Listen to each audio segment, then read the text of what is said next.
Big J checking in from the truck stop.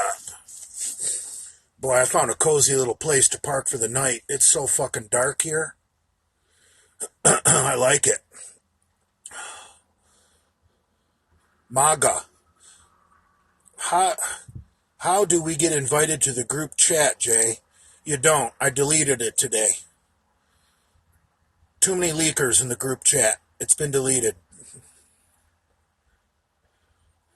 What's up, Wolfpack Eric? My brother.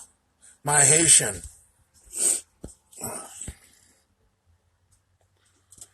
So, I'm feeling very good today. Much better than last week.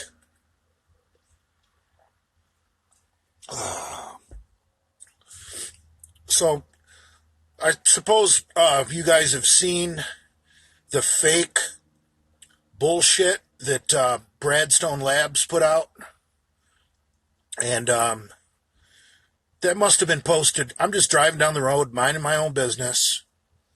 All of a sudden, I get a text message from Brad. Is this shit real? And I'm like, what? And he's like, don't play stupid. You saw the post. And I'm like, fuck, dude. I don't know what you're talking about. So I had to look at it. And I'm like, I text him back. I'm like, man, that doesn't look like the way I would write. It had me scared at first because I'm reading that and I'm like, holy fuck, did I fucking say that in a DM? And I started reading it, and it wasn't how I talk, and it wasn't how I write a paragraph. Like at the end of the first sentence, where the jerk off just says, "You need to dox Hamberg and McCuck," and then just all alone, just one single word, cucks. I don't talk like that. That's like the way Europeans talk, throwing a word at the end of a fucking full sentence. And then how he broke the paragraph, and then in a line all by itself, it said, "Dox the taco queen!" ! I don't talk like that. That's fucking gay. So as I'm reading it, I'm like, this doesn't look like me. But it had me scared at first, I'll be honest. It had me fucking scared. Holy fuck. Did someone trick me into saying some shit in a DM? But I had no idea who the conversation was with, because I didn't recognize my response, because obviously I didn't type the response. So I'm like, who's this from? And, finally I figure it out. It was from Bradstone Labs. So I scroll back. This is gotta be a couple days old. Because it was way back in my inbox. And I look at the fucking... I look at what I really said, and I immediately screenshot it. Because that dude's such a dumbass. You know, if he would have blocked me, I wouldn't have had access to our conversation and been able to fucking show what I really said. So I screenshot that shit immediately. So I go back to the group text, and I got my proof in my pocket. So I say back to Brad, it's definitely completely false. And then I started to tease him a little bit. I'm like, so do you want to see the real screenshot, or do you trust me? Of course he wanted to see the proof, and I sent it to him, and he was relieved. I would never say dox the taco queen, one line all to itself. It's so gay. Who talks like that? It was obviously not me. So I sent the screenshot to Brad and Andrew. Brad posted it on his, and I want to thank Brad for helping to clear my good name. And then Andrew posted it on the Delray Misfits page. I want to thank Andrew, my mentor. He took the time to talk to me. I highly recommend Andrew of the Delray Misfits. So, that's that. You know, it's a good lesson. You know, if you don't know someone personally, always assume that they're going to use what you say in a DM against you. Always assume they're going to screenshot it and post it if it's a troll. Now, obviously, I didn't say anything wrong. And they still, if you engage a troll or someone you don't know, if you engage them, even if you type back, you know, fuck you, go fuck yourself, go crawl in a hole and fucking die, you still gave them the fucking boilerplate to edit and Photoshop bullshit onto it. So I learned that lesson. I didn't say anything wrong. But you know what? By engaging with that fucking loser, I gave him the template to make an edit. See what I'm saying? If I would have not responded to that cocksucker, he wouldn't have had the template to edit. So, you know, you always learn when you engage with trolls on social media. Sometimes you get burned and sometimes you burn them. Right now, Bradstone Labs has zero credibility. But there's certain losers that are sticking by his side, like that ZC only fucking faggot loser. He made some comment, because Chris Bra immediately reposted that. I'm a little bummed out at Chris. Chris is a good guy. I don't have any problems with Chris. He just didn't fact check that before he reposted it. He did a knee-jerk reaction. And I wish he would have checked with me, like, Jay, what the fuck is this? And I would have said, oh, that shit's bogus. You want the real screenshot? Brad's going to be posting it soon. You know, so Chris Bra reposts it, and I see ZC only on there fucking talking like he's some kind of big shot. Dude, if you are such a fucking loser that you're not going by your real name and you don't have any pictures of you, shut up. You're a keyboard warrior. No one cares, you know? I mean, I got some keyboard warriors that I'm friends with. So I hope they're not taking offense to what I just said. But you see what I'm saying? I'm not going to take criticism from someone with no picture and no name very seriously. You know what I'm saying? Because they're hiding something. They're hiding their loser name. They're hiding their loser picture. So, you know, if an account like that is trolling you, take it with a grain of salt. I mean, they're such a coward. You know, they're hiding behind a cartoon character and some bullshit name they made up. Oh. So anyway, that's that. Brad already did in stories. Yeah, I saw that. And Andrew did the same thing on the Delray Misfits page. And I'll tell you why Brad and Andrew do it that way.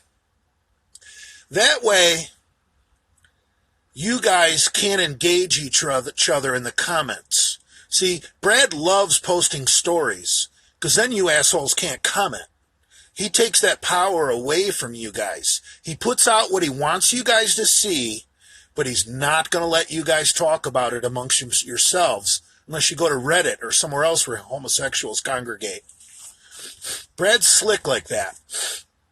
I personally don't like posting things to my stories because all it does is jam up my DM box, and I'm one of those OCD freaks that likes to keep my DM box fucking clean. That's one of the problems I had with a certain Swedish fella sending me just stupid fucking short video clips. Holding a Monster Energy drink, fucking sticking his tongue out. Once you've seen a drunk Swede with his tongue out holding a can of Monster, you don't need it again. That's all you need. You know? So that's that.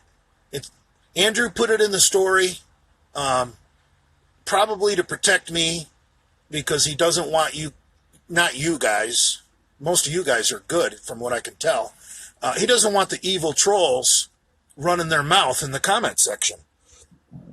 which is smart. See, I like shit. I want to see what people have to say. I want to know if someone's a cocksucker. I want to know if someone's got my back or if someone's against me.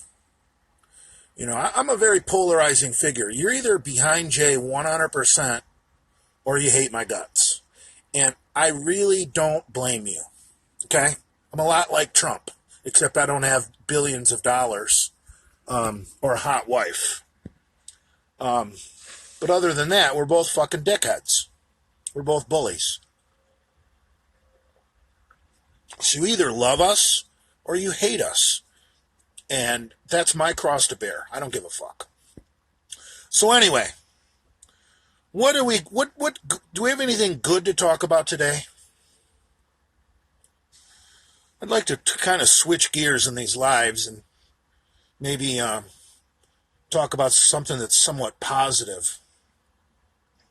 The Bloat Lord, I haven't really seen much of the Bloat Lord lately. I don't know what he's up to.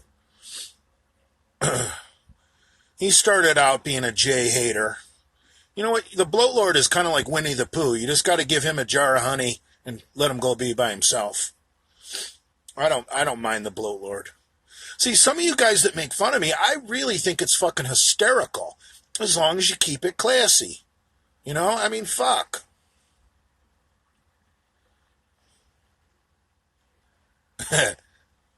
Papa Giuseppe Il Secondido. Fuck the trolls. Jay, as a fellow Michigander, I have your back. Yeah, you know, this whole Instagram thing is not the real world, you know. So we don't need to take it so seriously.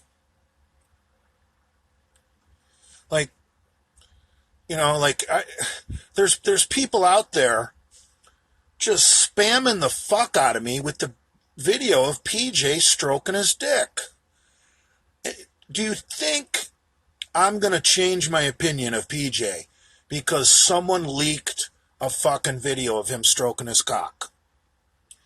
Sure, I think it's funny, but you know what? I'm not going to rub it in. I'll never mention that to that guy ever in my life because I'm an adult. And adult men don't talk about other men stroking their cock. So, you know, it is what it is, man. You know, I think he sent that to a girl. He was trying to get her horny. You know, he's working for it a little bit. God bless his soul. Fuck it. But some of you guys act like that's some kind of earth-shattering news. I mean, it's a little unfortunate for him because he's got a company to run and he's got employees that got to look him in the face every fucking morning. But that doesn't affect me. That doesn't affect the Delray Misfits. That doesn't affect my friends. That doesn't affect my family. So you guys don't need to send me fucking PJ Braun videos stroking his fucking cock. To quote the great Jason Genova, who cares? Fuck, I stroke my cock too. Not today. And I don't think I did yesterday either, but Sunday I'm pretty sure I did. I had a hotel room over the weekend, and I'm pretty sure I stroked my cock once. I can't remember if it was Saturday or Sunday, but I did. I spent the night in a hotel 3 nights, and I only jacked off once. So that's a good weekend. You know, some of you guys would have stroked your cock 5-6 times if you had a hotel room. No, who cares? If you want to stroke your cock 5 or 6 times, go for it. You know? So anyway, what else do you guys want to talk about? Do I need to put my glasses on and get real serious here?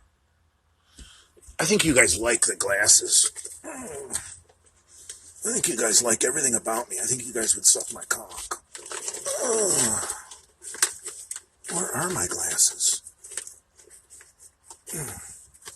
Son of a bitch. I can't find them. I normally keep them up above, you know, like where your map would be. I'm a fucking disaster. There they are. Dale, Chuck E. Cheese Ranch. Keep the stroking off camera and you're good. Yeah.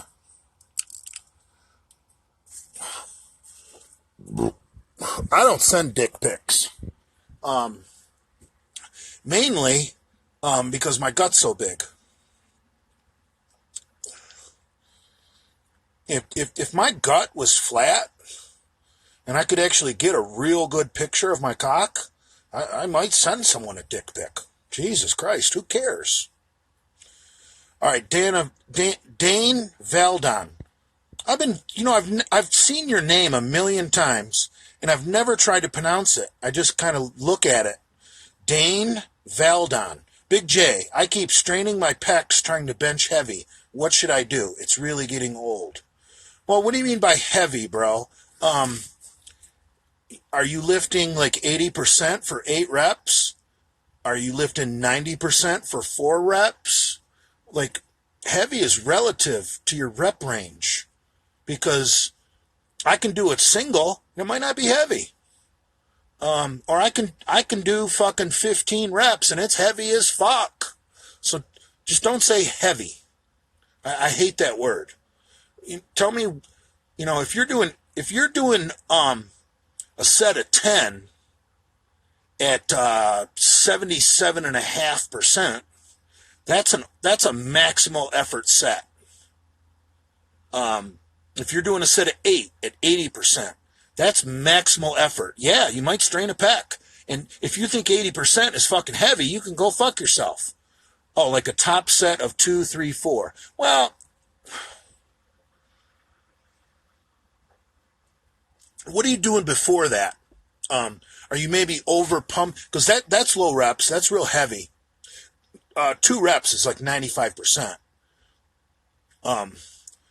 4 reps is like 90%. Maybe you're over pumping the muscle on your warm-ups. If you're going that heavy, what I like to do is limit my reps going up.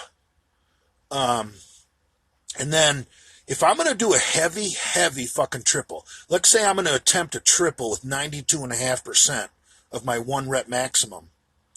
My final warm-up set, before I get to 92.5%, I might just do a single. Boom. And there's no rule that says you have to, if you're doing a heavy top set of 3, that you got to do 3s all the way up. There's no rule that says that. That's a little trick I like to call putting a couple reps in my pocket. Okay?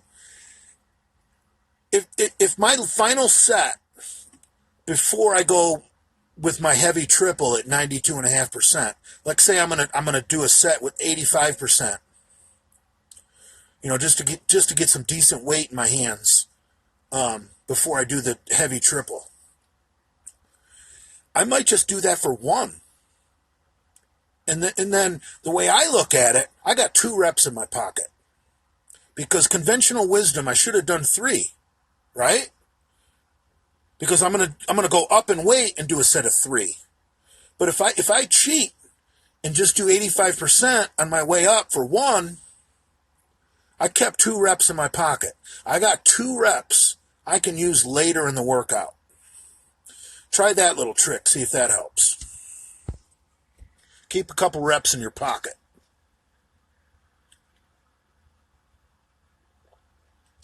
And if I'm doing a heavy set like you're talking about, a 2, 3, or a 4, I might do. See, back when I was young, man, coming up through the fucking high school ranks and powerlifting, I never did anything above 8 reps. 135, 8. 185, 8. 2 1/4, 8. I didn't do 10s and 12s and 15s, because I figure it was fucking a waste, because 8 reps is 80%. So why do I want, if I'm warming up with like my first set, let's say you're a 275 bencher and 135 is 50% of your max. Why are you doing more than 8 reps? Okay? Is there some kind of rule that says you need to do 12 or 15? Did someone tell you that that's going to help get you loose? No, it's going to pump you up and you're going to get tight. See, different rep ranges for different days, okay? You want to go heavy, limit your reps going up, the very early sets, 8, and then go right to 5s, and then maybe a triple, and then maybe a single, and then do your heavy set of 2, 3, or 4. Keep some reps in your pocket, because I'll tell you, the way to get hurt is training like a bodybuilder. If you want to get hurt, do every set 10 to 12 reps. Every exercise, every set, no matter what. All the way up, all the way down, 10 to 12 reps. You'll wind up hurt. Mark my words. Well, Dane, I can't coach you like this on an Instagram Live, but yeah, you could be too pumped up from your warm-up. Powerlifters don't go for a pump before they fucking do a heavy St. Max. Dude, a pump workout should be held on a different day. Like, if you want to do heavy 2s, 3s, and 4s on your bench press, do that on a Monday. And then come in on Thursday, 72 hours later, and do a pump workout where you're doing all sets of 15 with bullshit light weights. When you're doing sets of 15, weight doesn't matter. You're just there for the pump. Do that shit on a different day. You do that pump workout on a Thursday, and you get a massive pump. You blow all those fucking toxins out of your muscle that you created by going heavy on Monday. Then you take 96 hours recovery and don't bench again until Monday and go heavy again. So if you want to train something twice a week, you need 96 hours recovery before the heavy day, and then you come back 72 hours later and do the light day. Don't try and reinvent the wheel. Those are proven fucking numbers, okay? 96 and 72. If you don't be like one of these fitness chicks that wants to try and create a new routine, a new workout. I'm breaking new ground. I'm a scientist. No, you're a dumb cunt. Yeah, 96 hours recovery for a heavy day, 72 hours later, do a pump workout. I think back in the old day, Joe Weider, that was one of Joe Weider's bodybuilding principles. I think it was called the flushing principle, where you come back a couple days later after a heavy day and you flush the muscle with blood to get all those toxins and all that broken down material and all that waste out of the cell. Chuck E. Cheese Ranch. 10 to 12 takes a lot out of you. Did last night with supersets on arms. Felt like an air hose was hooked up. Yeah, I'm telling you, man. Sets of 10 and 12 is fucking hard.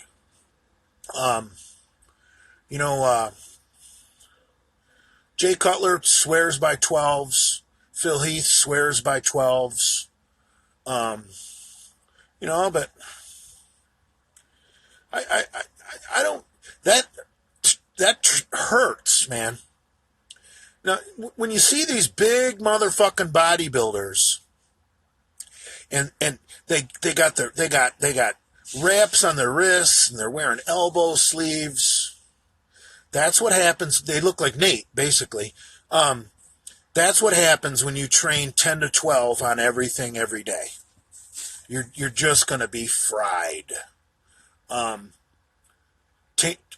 would rather see a guy maybe on a heavy day do like 5 sets of 5 and then come back 72 hours later on a light day and do like 3 sets of 15 and avoid that bodybuilder rep range completely, unless you want to bodybuild. If you want to be Dale and waste a bunch of money and go get a 3rd place trophy, then you need to be training 10 to 12 reps. But if you want to be healthy, I would do a heavy day and a light day. Because everyone tells me when I'm sore, oh, you need to go lighter. Are you fucking kidding me? Do you know how bad a set of 10 to 12 hurts? Go fuck yourself. So I would, just to make it real simple, like on a heavy day, let's just use the bench press as an example. On Monday, you might do a 3 sets of 3 or a 5 sets of 5 or a 5-4-3-2-1 or something like that, like a power lifter would do.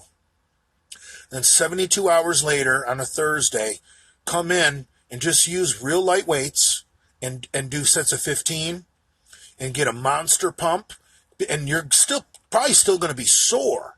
So you're going to get a monster pump fast, and then you leave.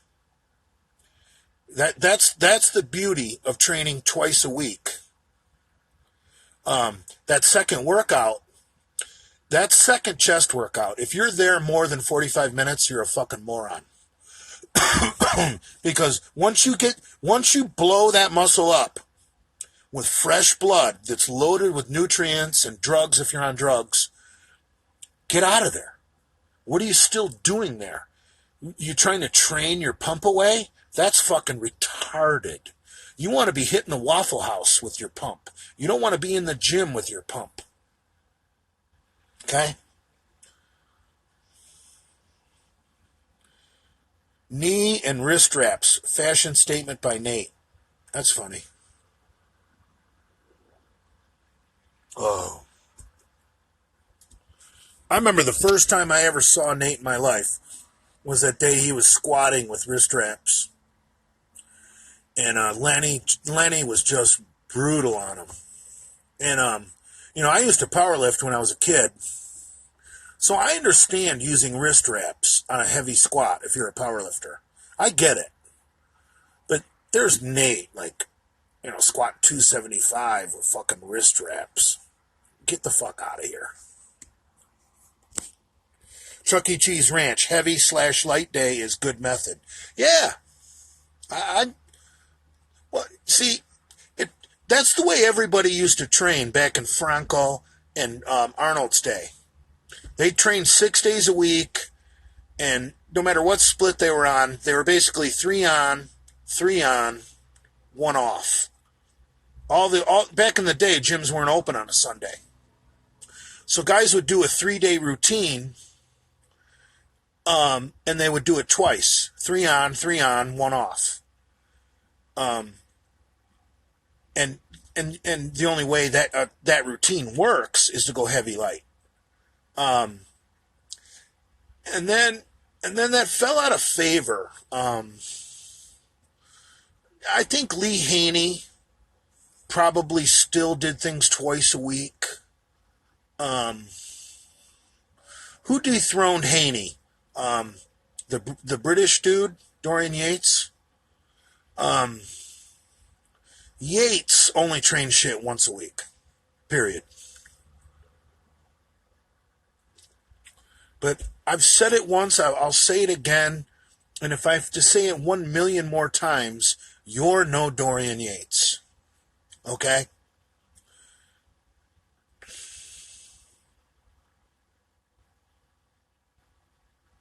Heh.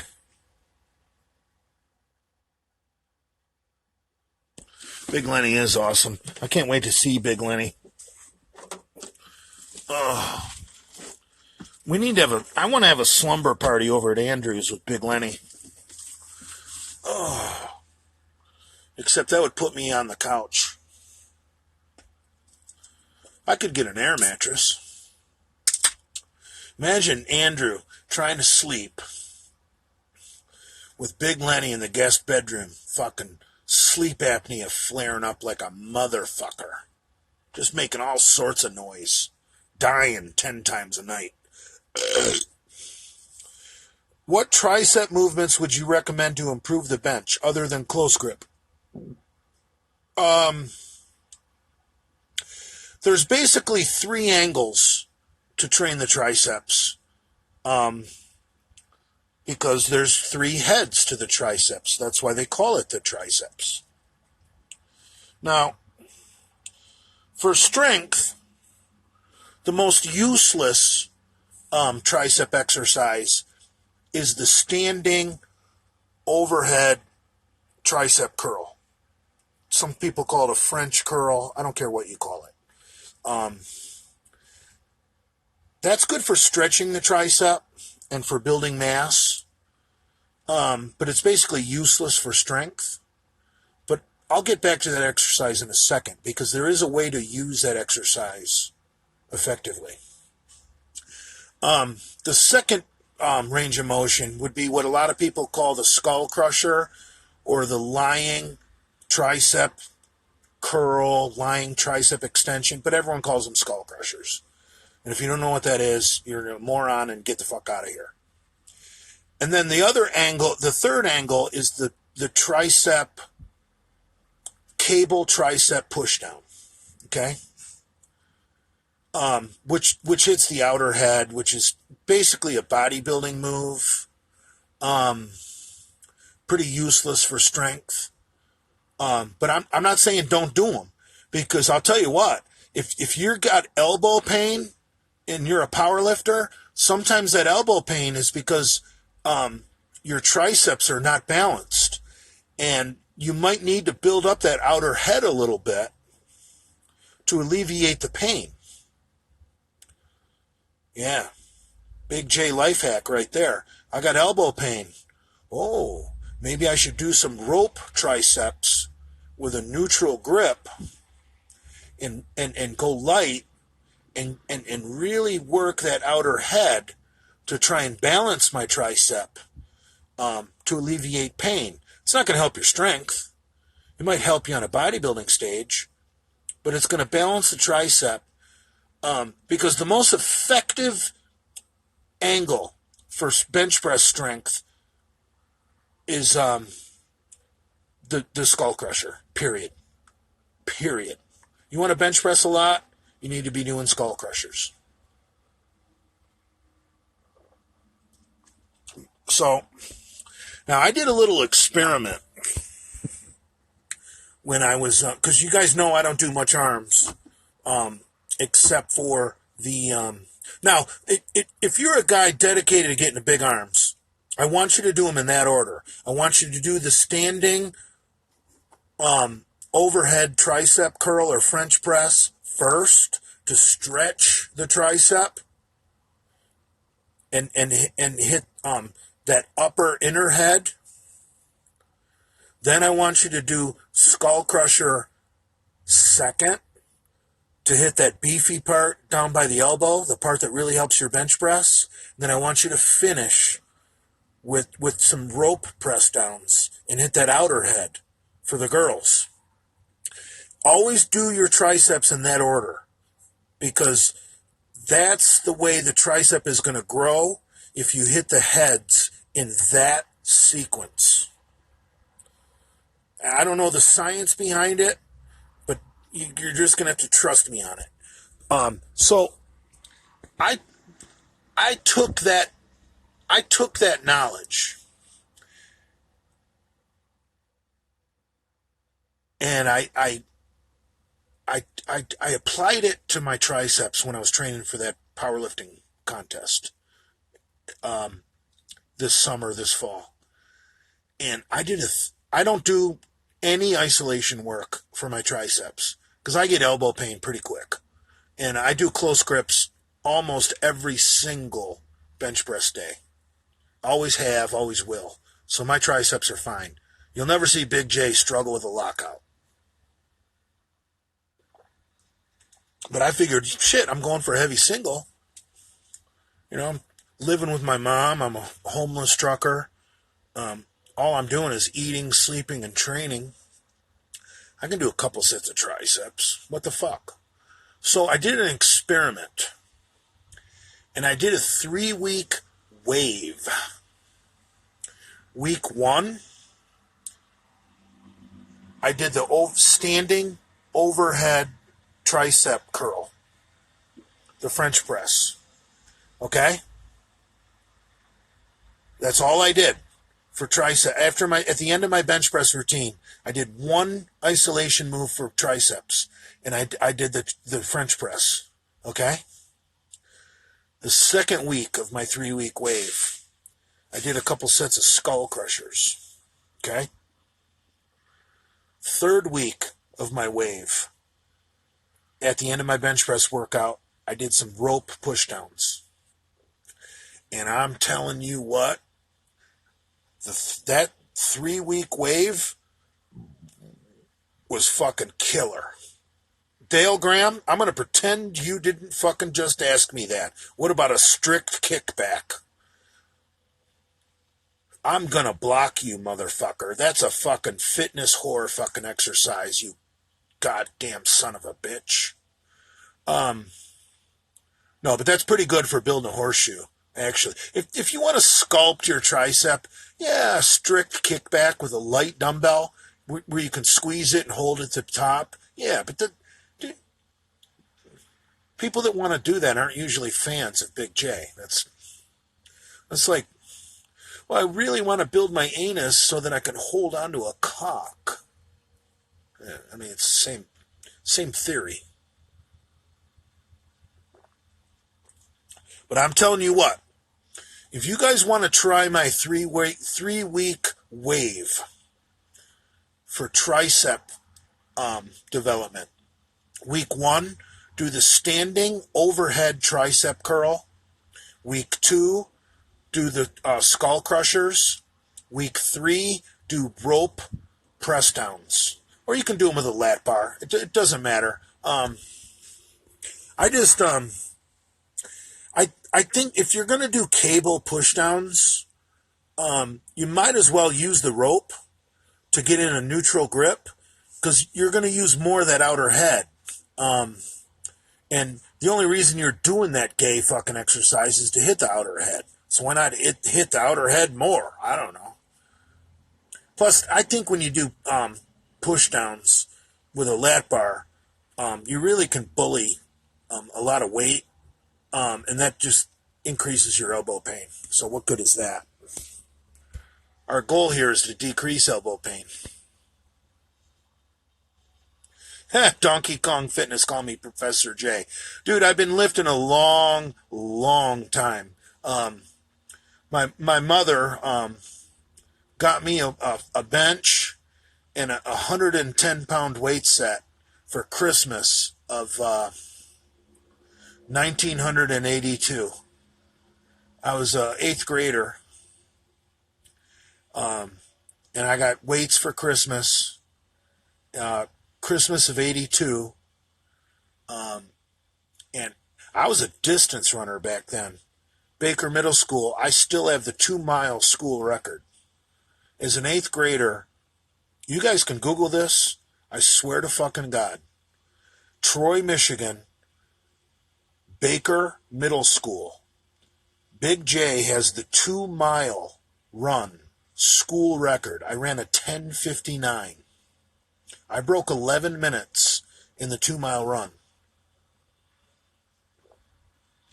And I had just started pumping iron. That spring, I was just a weightlifting monster. And I was running. I was a distance runner, and I was lifting weights. I was like the original fucking cross trainer. And I think lifting weights helped me, because I think I was so stupid as an 8th grade kid with a gym in the basement. I was doing stupid fucking shit, like benching 65 pounds for sets of 40, which is going to build the living dog shit out of your red blood cell count. So that had to have helped my running. So anyway, Kim Haynes is hot. I think her and I are back together. We broke up for a little bit, but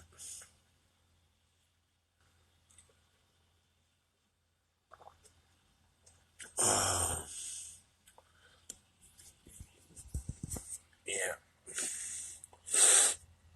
I'm not gonna talk about personal business on this live stream.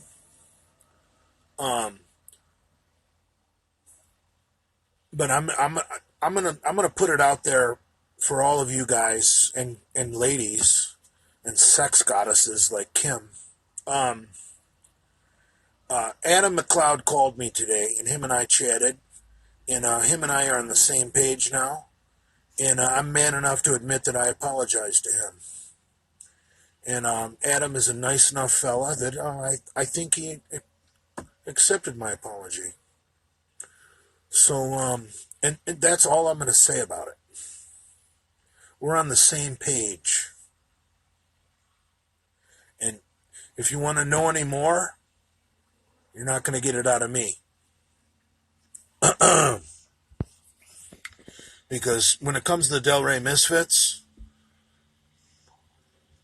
what we do in private is fucking private. These trolls, they want to talk about the Delray Misfits like they're one of us. No, they're not.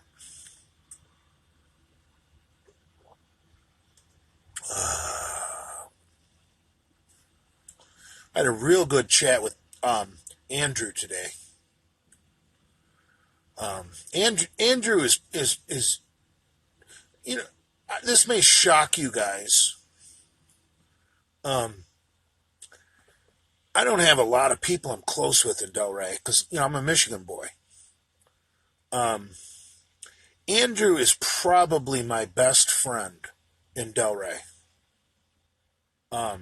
Brad's a close second, but, I piss Brad off like nobody's business.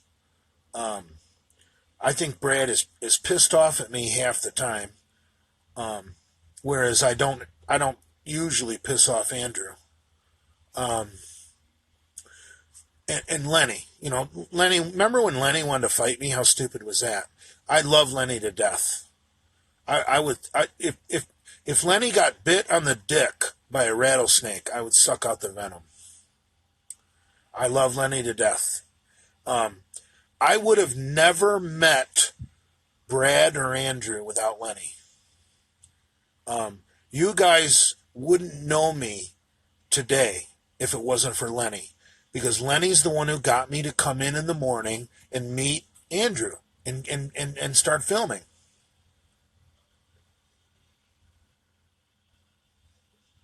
So, yeah, I rewatched my live last night. Oh, here's a good question. You ever shot put?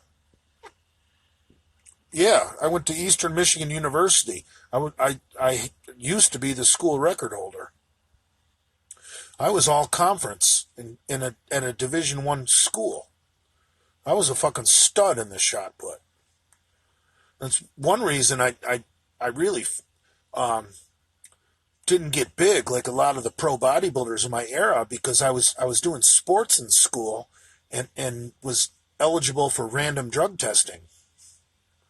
While everyone else was doing fucking DECA and all sorts of good stuff, Big J was fucking doing basically all I did. I think off season I would do like test and Anadrol. And then like going into the season, I would be pinning fucking water-based test so that I could pass a drug test.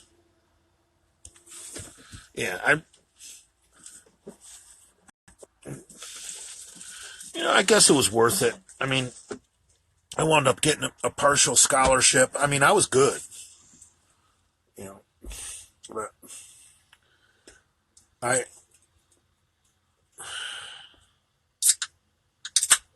Wolfpack Eric met Lenny. That's fucking classic. I text messaged Lenny a couple days ago. He never got back to me. I can't wait to see Lenny. One thing about Lenny is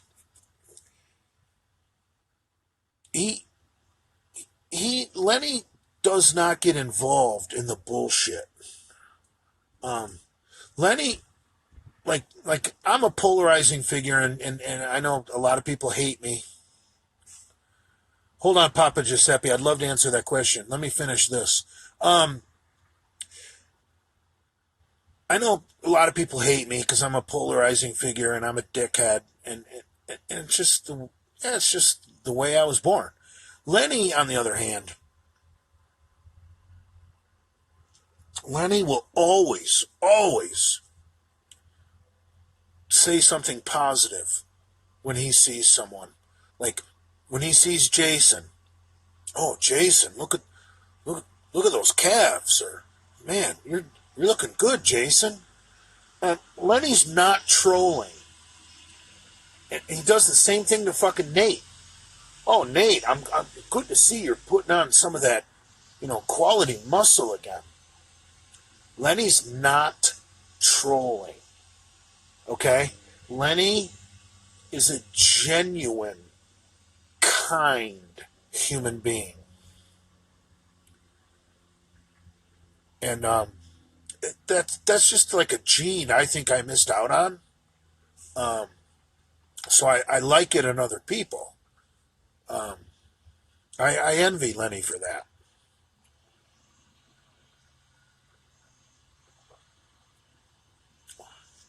Okay, back to your question, DECA or EQ? At my stage of the game, definitely EQ. Because I'm old and DECA's not good for your dick. But if you're talking about getting big and strong, I personally respond better to DECA than Tren.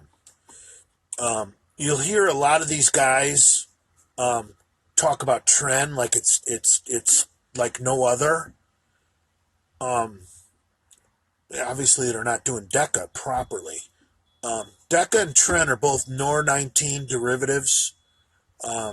If you don't know what that means, go Google it yourself. But dude, I respond off DECA.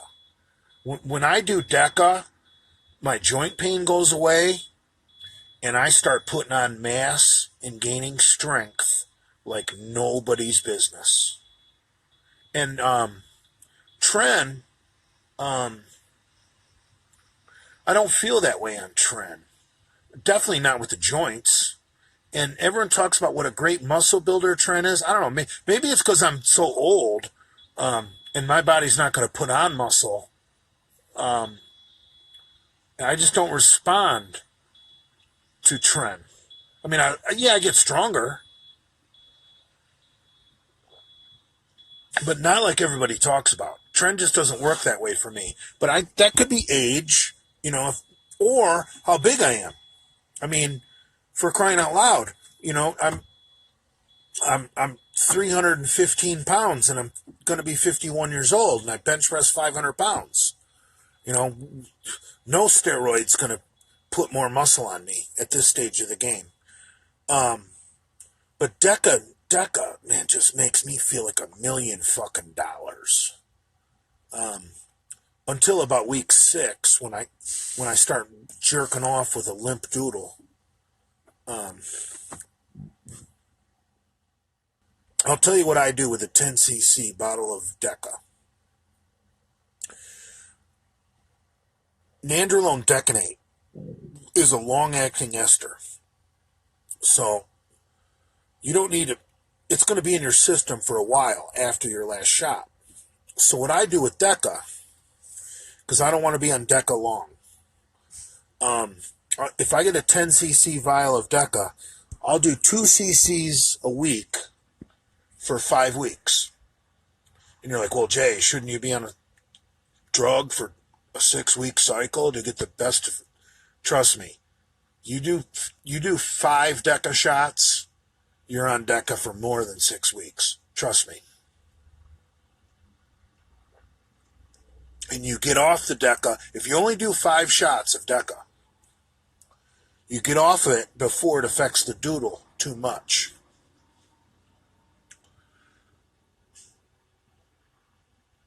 Thanks, Jay. Was thinking of adding EQ to my stack after April 19th after my blood test. Dude, I usually run EQ year-round.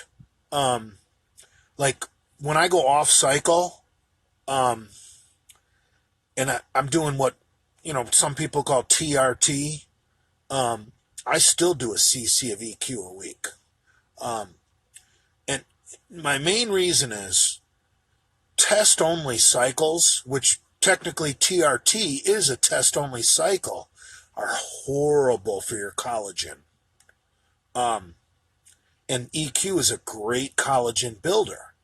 So when I'm off cycle, if I'm doing 1 cc a test a week, I do 1 cc of EQ a week. That's my cruise. You know, whether I'm doing test Cypionate 250, I still do a cc of EQ 300. Or if I'm cruising on a test blend 400, I still just do a cc of EQ 300.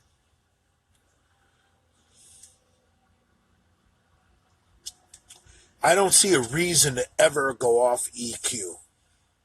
If once you get to my age and you're not going to do PCT, and you're just going to blast and cruise, blast and cruise, blast and cruise, blast and cruise, when you're cruising on just 1 cc of test a week,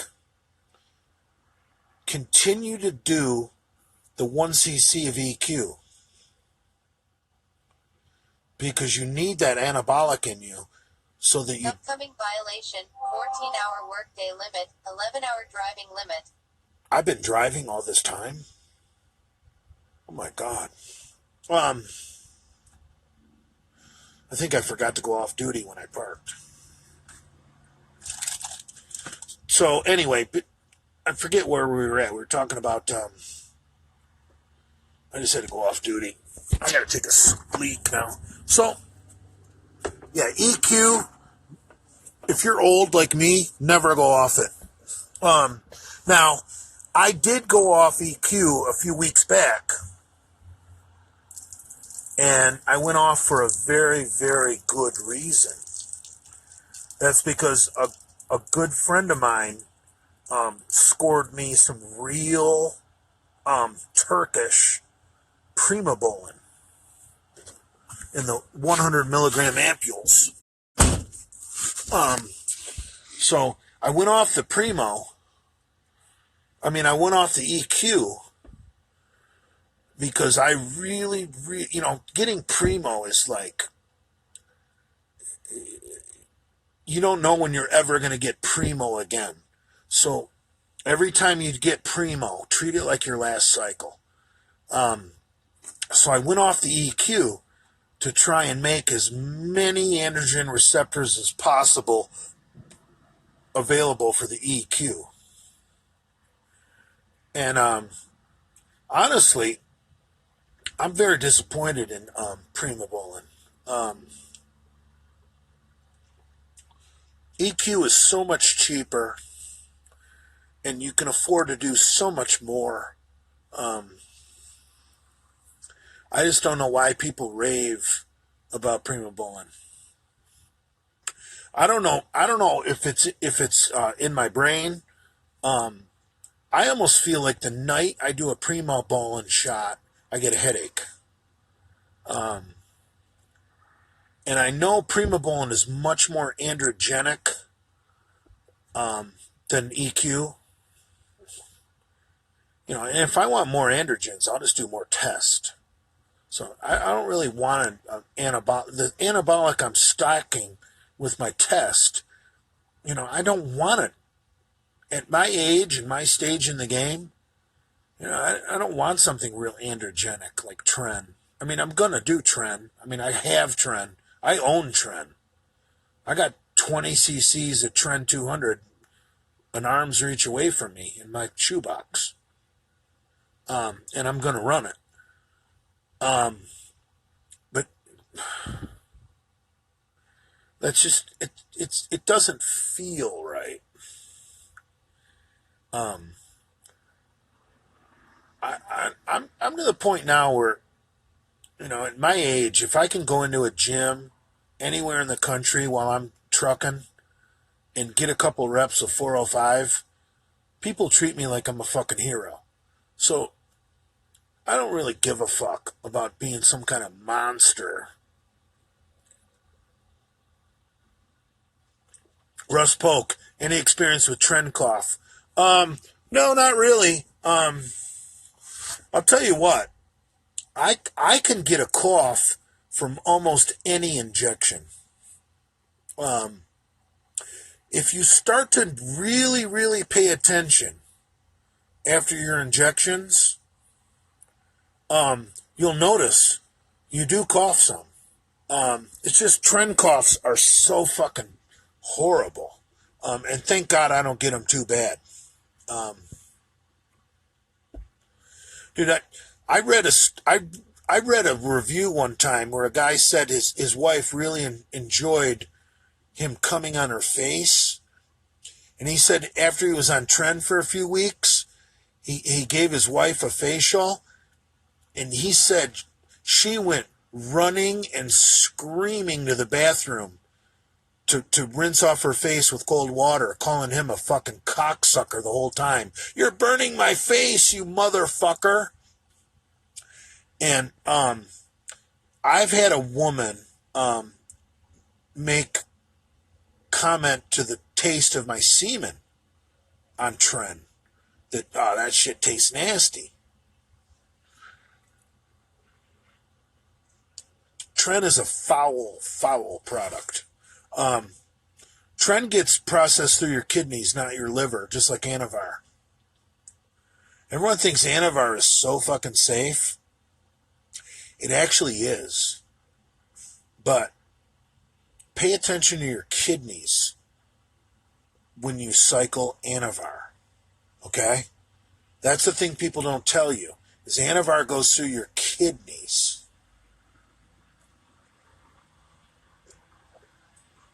So does Tren. So I would never cycle Tren and Anavar.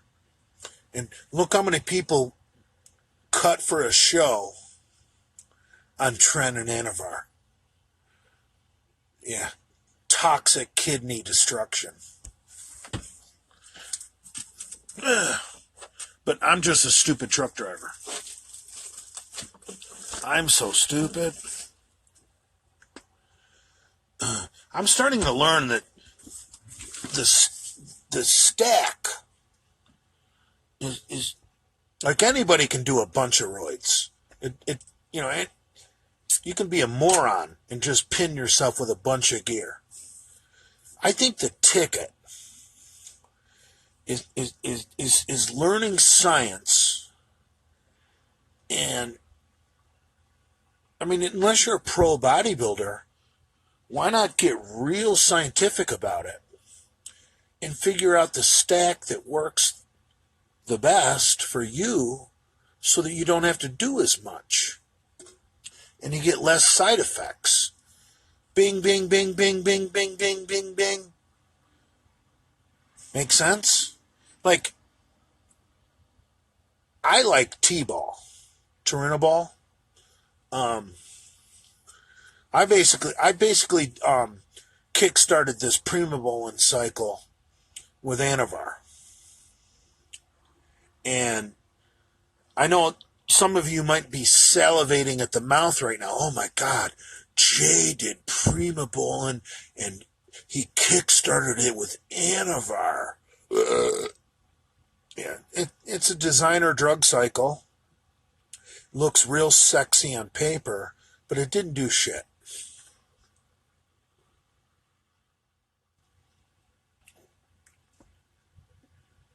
Give me some EQ and some Turinabol. Yeah, T-ball blows fucking Anavar out of the fucking water. All right, kids, we got to wrap this one up. I think it's been a productive...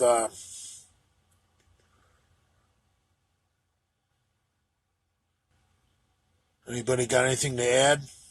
15 seconds.